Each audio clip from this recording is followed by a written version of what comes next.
आज जगभरामध्ये आणि सगळ्यात महत्त्वाचं भारतामध्ये आपल्या नद्यांच्या प्रदूषणाने त्यांच्यावर होणाऱ्या अत्याचाराची परिसीमा गाठली गेली। तो प्रसंग मागच्या आठवड्यात जे पुण्यात घडले त्याबद्दल सांगते की मुळा नदी जिथे हिंजवडीपासून शहरात येते तिथल्या एका ब्लू रिज नावाच्या अतिशय प्राईम सोसायटीमध्ये फिल्टरमध्ये ब्लडवर्म्स नावाच्या आळ्या आढळल्या आणि त्याच 2-3 दिवसाच्या अंतरामध्ये खराडी म्हणजे जिथून नदी साधारणपणे पुणे शहरातून बाहेर पडते तिथे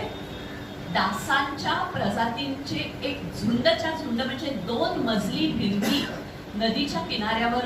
आढळल्या। अर्थातच ते डासांची पैदास कोट्यांनी काही क्षणात होत होती। हे जेव्हा आमच्या लक्षात आलं तेव्हा आम्हाला कळलं की आता जर प्रदूषण आम्ही पुण्यामधलं रोज बघतोय,